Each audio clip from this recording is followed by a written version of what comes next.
Now we will see the leadership model. This is my leadership model. This is approved by ICF, and I thought I will share it with you. How do you go about building your own leadership model in coaching? Because it's all about the 5 or 6 ingredients that have to be there when you actually deal with people, when you actually demonstrate your leadership in your workplace or in life. The first one is about evaluate. You have to always do that zero based and baselining kind of approach. So, for that you need to listen. You should be a good listener. You have to build trust, create circle of trust, assess the problem situation when you are talking to people. So, listening and creating trust, assessing the situation and baselining. So, this becomes the first component of leadership model. The second one, you have to also define the vision and a shared dream with a team. That is called envision. How do you build confidence to have a buy-in? How do you build a consensus? You have an idea. How do you put forth the idea and then get the people to build a consensus? How do you build relationship? That creating trust is the foundation for building relationship. The third one is how do you energize as a leader? How do you energize the team? How do you energize the people? How do you become a likable person and inspire the people? How do you tap the physical, mental, emotional and spiritual energies lying within the employees? How do you tap them? How do you tell them stories? How do you tell them stories so that they kind of even if they sleep, how do you wake up? How do they wake up from their the so called inertia to do things? I think it's very important tapping the physical, mental, emotional and spiritual energies. I can keep on talking about the different dimensions that you can bring in your leadership style when I talk about energy. What kind of stories you can tell to inspire your people? I think leader is all about telling stories, successful stories, and also talk about the learnings about failures, learnings from failures, so that people are more aware not to repeat the mistakes. So, it is very important. The leader has to bring in that he is the person who inspires the team to do the good things and not to do the bad things. So, I think the energy part of it, if you look at certain companies, the energy levels will be very high. If there is a team which working under a particular leader, the energy levels will be high, because he is a holistic leader. He looks at not just numbers on an everyday basis, but he shares a different kind of equation with everyone. He is able to energize people. Leader's job is to energize people. So that's very important, because if you want to really unlock the performance of a person, all the 4 energies are important. Physical energy, you should have the physical energy. How do you keep your physical energy all the time high? Mental energy, what kind of creativity, how do you bring in your creativity, how do you what stimulates your mental energy. So, you should know, the person should know emotional energy, how do you connect with emotionally with the employees. Emotional intelligence is a very critical part of in today's leadership style. So, how do you connect with people emotionally, so that you're part of their emotions. Spiritual energies, how do you at times this may not be all the time practically possible, but it does help. How do you bring in that to play in your relationship. The fourth one is empowering. How do you allow them, how do you give them the space and time to learn new skills? What kind of tools you are providing, what kind of trainings you are providing, what kind of competency development program that you have put for your team. So, you should look at that, review it on a quarterly basis, whether it is happening from in the beginning of the year. We identified these programs, soft skills, business skills and leadership skills programs, then how is it moving on? So, you need to review that. From an execute perspective, a comprehensive KRA and KPI plan with a clear execution and action plan should be there, with a clear timelines, the ownership, milestones and a clear review calendar. Also identify the constraints and risks, and how do you mitigate those constraints and risks. Decision making has to be fast, so that is very important. Then how do you empathize with the team, walk side by side. So how do you show them success, how do you work with them to make the setbacks into a learning experience. This is what I said in the beginning. So how do you make the leader, how do you appreciate the team, how do you give credit to the entire team when there is success, and how do you how do you take responsibility if there is a failure. So that's about empathizing. So this particular thing creates a lot of awareness within the employee, not only for the leader and also for the employee. So I think this is a mutual process in the whole. So you should not think that I am the boss, I know everything, know everything kind of type. So what happens, you have every opportunity to learn from the team members, because the team members bring in a lot of wisdom as well in their own areas, in their own competency area. So this model put in place, if you are able to make it way of life in your leadership engagement with a team, this will be a great tool. I have used it, I am using it, I have used it in my job for 25 years. I found it very useful. You can create your own leadership model. There is no restriction. You can visualize, you can think, you can be creative enough to put your own leadership model, nothing wrong. But you should have a leadership model which takes care of every component of a holistic leadership development. So here it is, evaluate, the 6E model, I call it 6E model: evaluate, envision, energize, empower, execute, empathize. So finally, once a self-awareness is there, once awareness is there, there is an urge to create action. Then the accountability comes. The 3 A's that I talked about, right? Awareness, action, and accountability. So this is a holistic leadership model. Reflections. Now let's come to the competencies of coaching, competencies of leadership model. Reflections. Let me ask you this question. How many of you self-reflect on your thoughts and actions? Do you take 10 minutes of your time, either in the morning or in the evening, or before starting the day's work, or after finishing your day's work? What went right, what went wrong, or what am I going to do, or what am I going to avoid?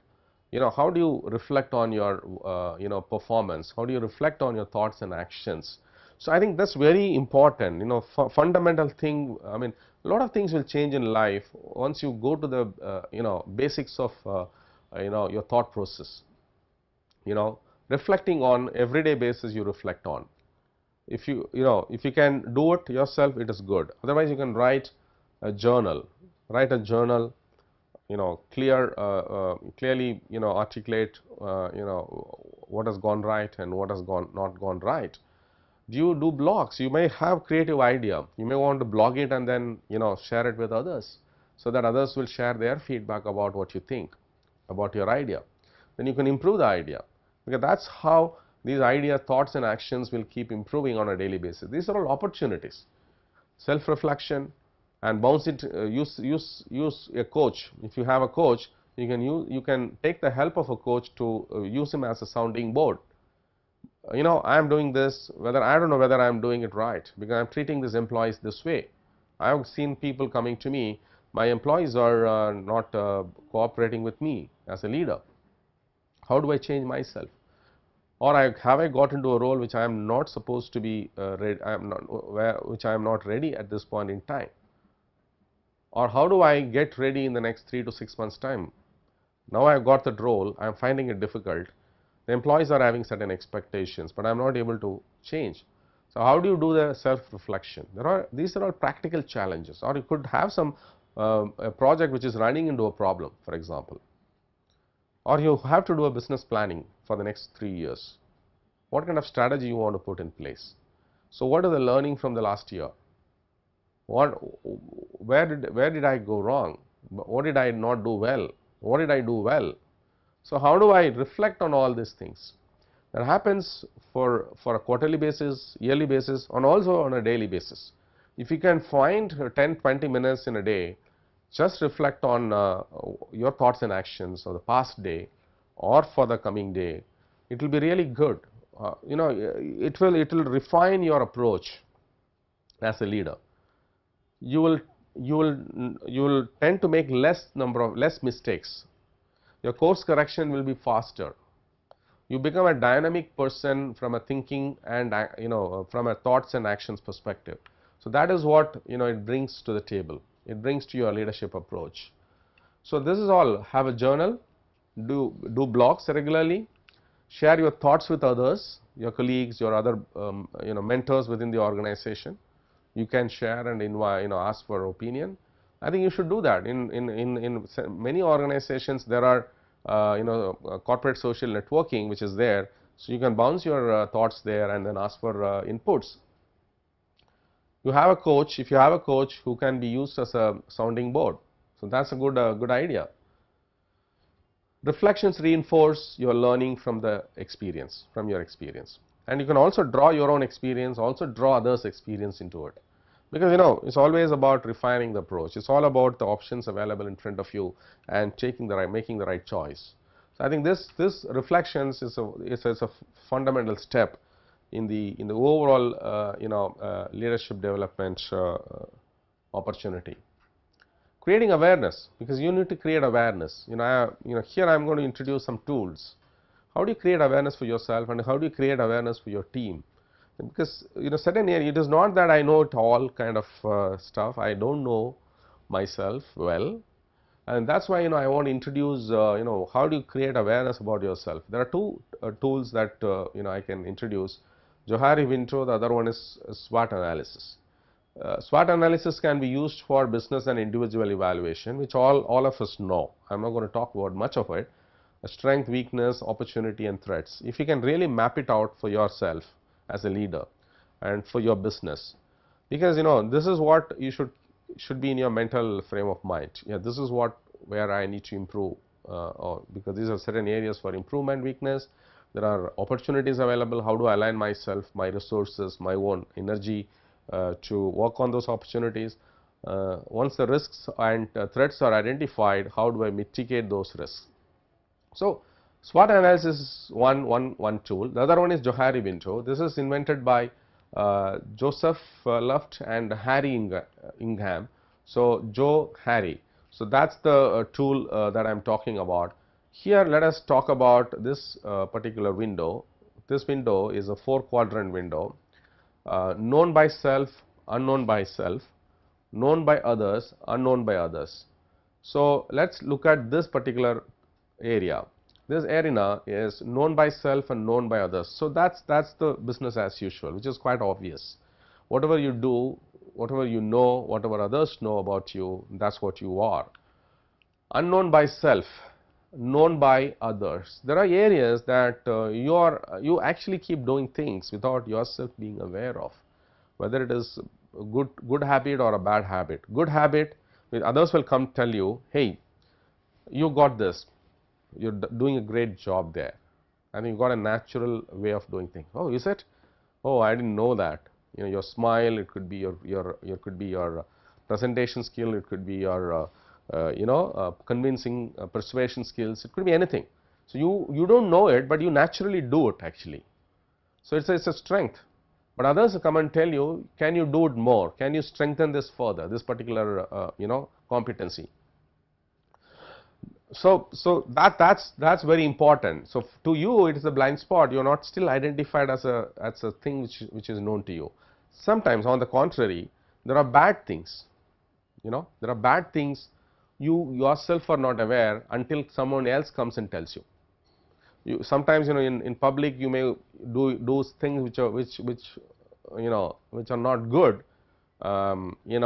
Sneezing, or you don't say excuse when you're coughing, or putting your finger on the ear, try to clean that up. I mean, these are all certain things which you are doing it without being aware of, which you can avoid actually, provided you are aware of it. You can avoid if you are aware of it. So those things are all. How do you learn those things? Create awareness there. The third one is known by self, unknown by. This is a private area. This is a private space. This is a facade which others don't have any visibility. What you're doing inside. So, good, bad, it is up to you, because others can't really give a feedback here. So, you have to have more awareness to really decide my private, whatever I am doing privately is not impacting myself in the long run, it is not impacting my family, it is not impacting my organization, etc., etc. So, this is the third spot. The fourth spot is basically unknown area completely. Unknown by self, unknown by others. What do you do? There could be good things lying within you. It is not known to you, it is not known to others also, even to friends or wife or family or anybody, for example, because it is not really, you are not really gone beyond the surface. So, how do you do it?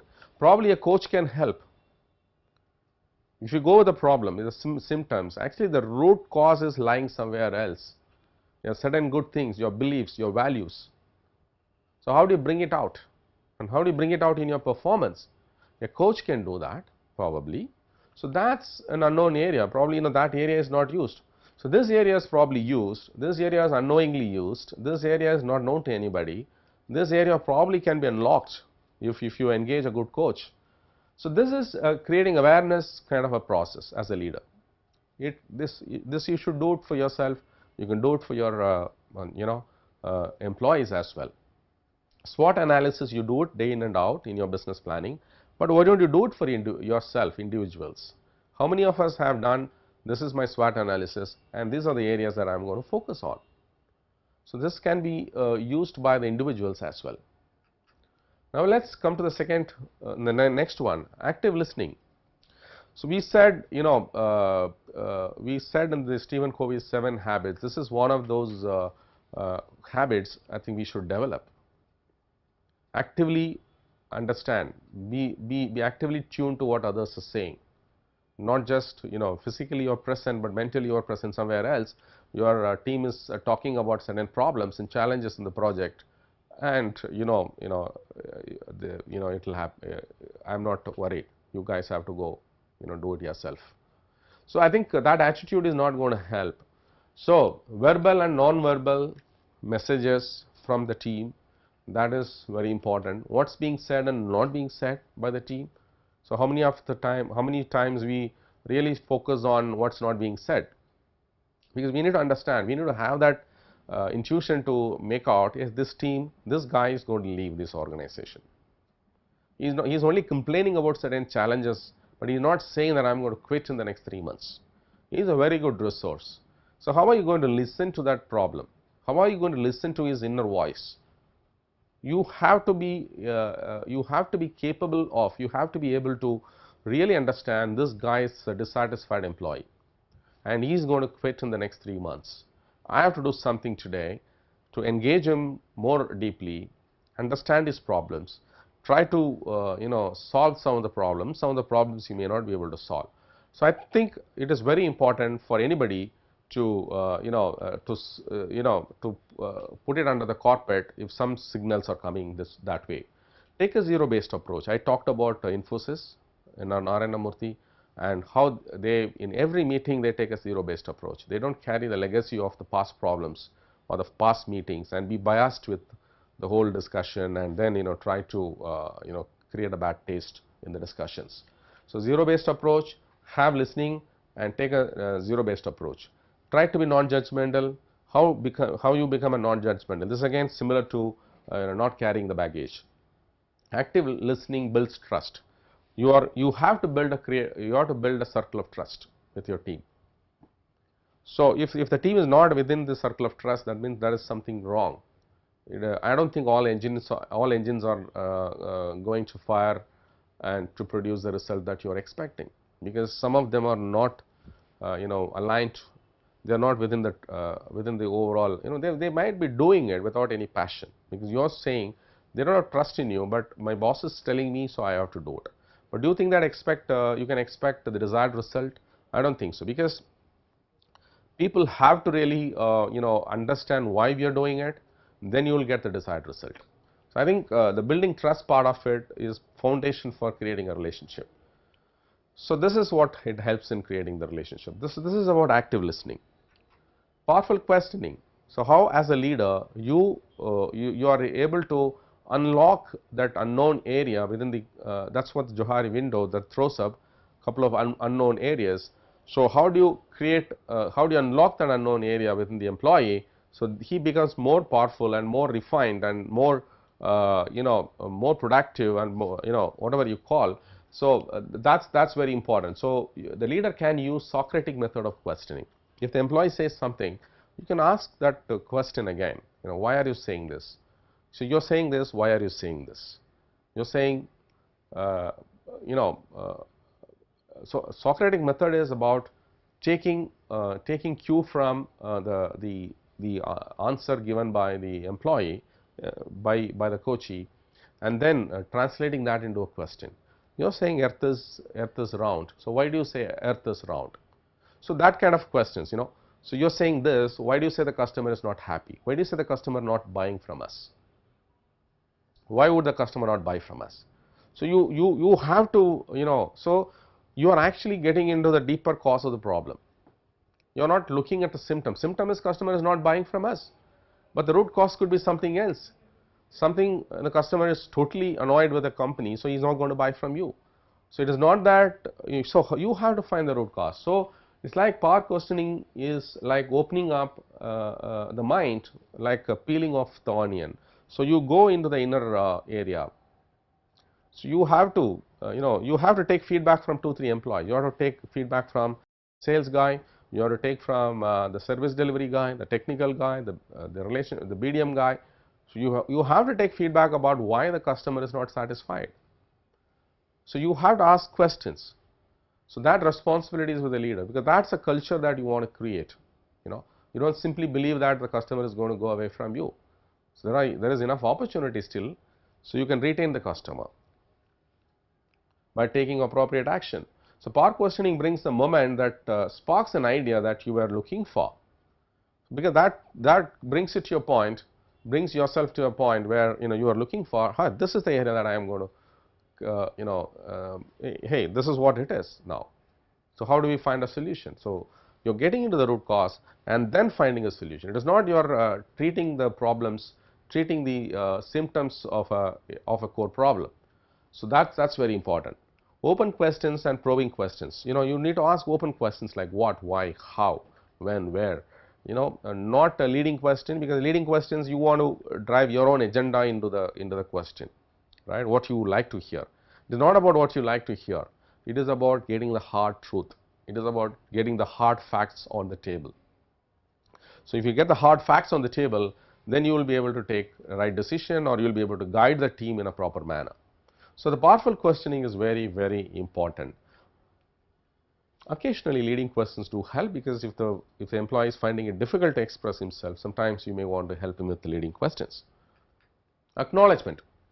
So, if the team does good job, always you should congratulate the team, acknowledge the team, pat on the back, say thank you, an email to the team that we got this deal, customer has given a testimonial.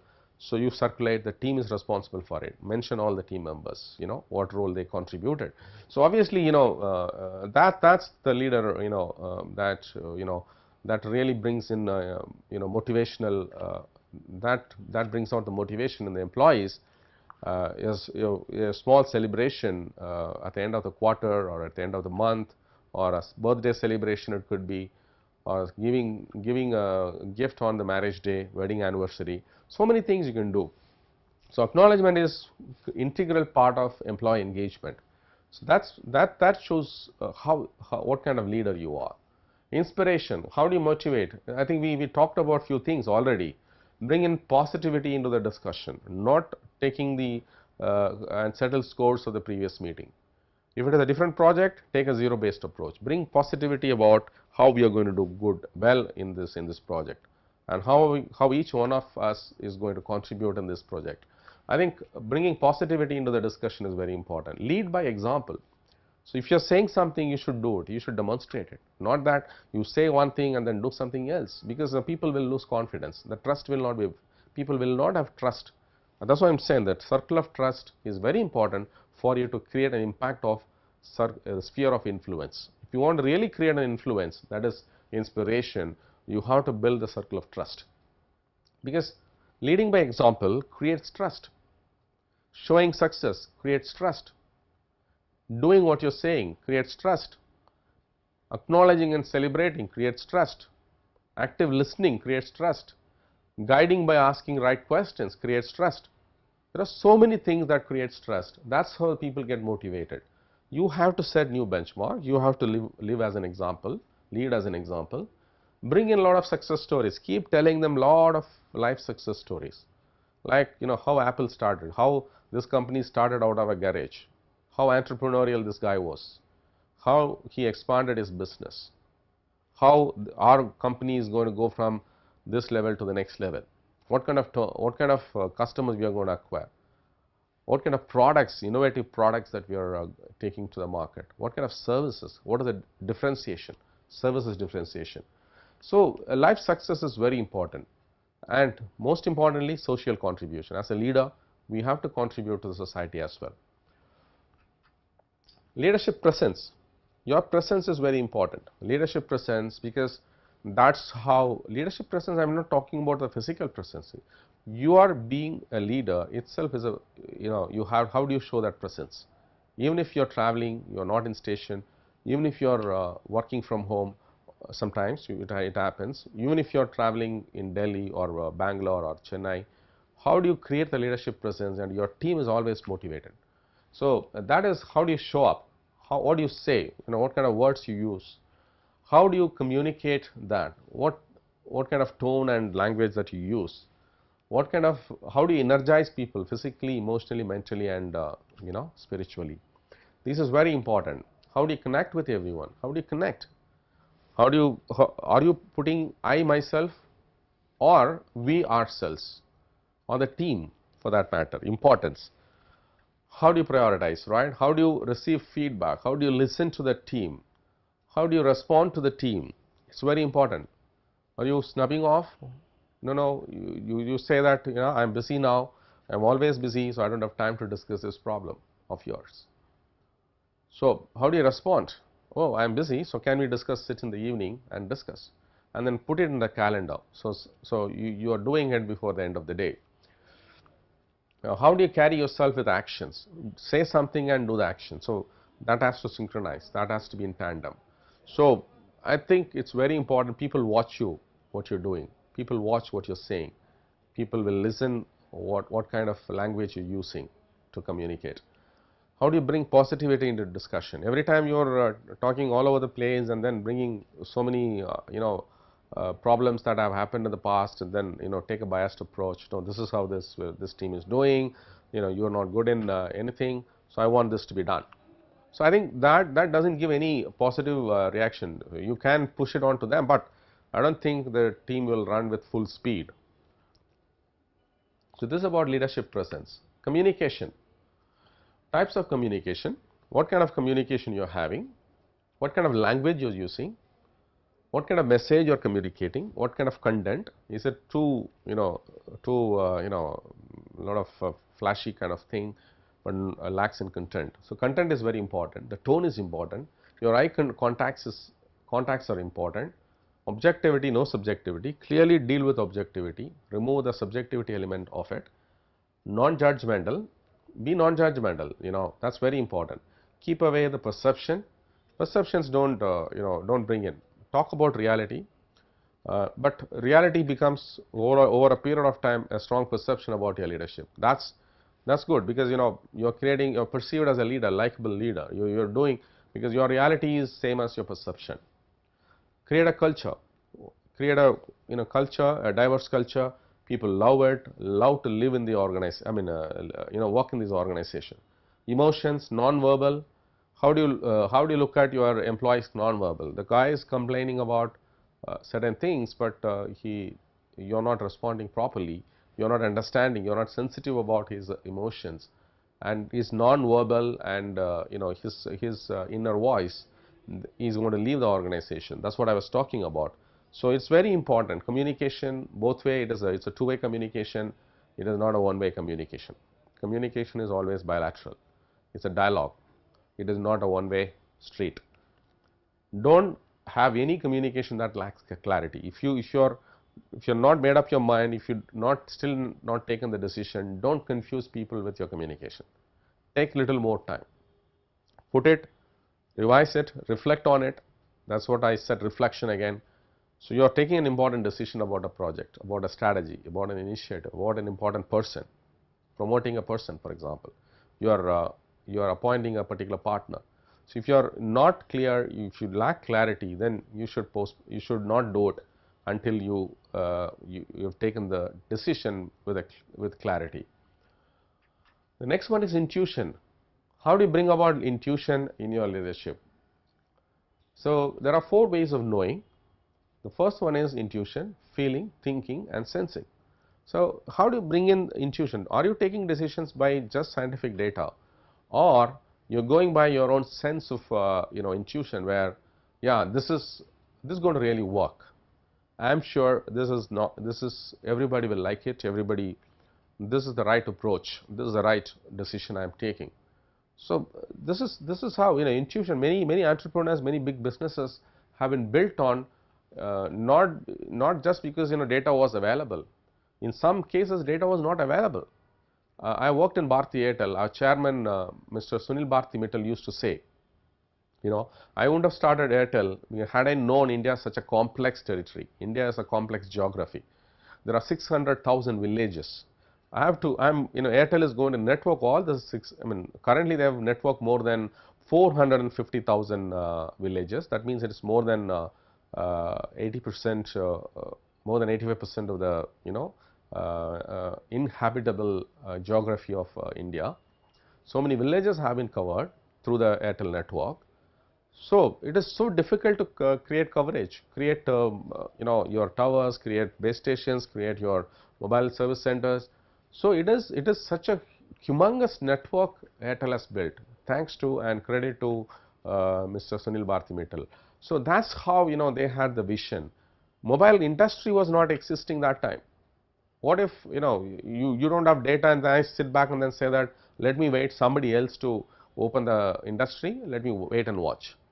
So he said in many interviews, we've gone through near death experience after starting the company. Till around 2002, 2003, 2004, they came out with IPO, and after 2004 they started making break even and making profits. So that's the whole story, success story, how entrepreneurial you become to start a company without any precedence, and you go by just your entrepreneurial intuition and your own gut feel. It was so challenging that you have to go through near death experience many times. So that's how the story started in 1994-95, and Airtel was the first company to get the mobile license, and today they are the largest service provider in the country. So it's a great example as a leader. So we need to create leadership there. We need to think ahead of time. We cannot be waiting for data to come and then make a decision. So certain amount of decisions you have to leave it for your intuition. It is not that you should not go by only data. You should not go only by, you should only go by intuition. There are situations where you have to depend on data. There are situations there are you have to go by intuition, your own intuition to decision making. There are situations you have to have a combination of data and intuition. So it depends on the situation. It depends on how you treat the whole the problem on hand. So it's very important.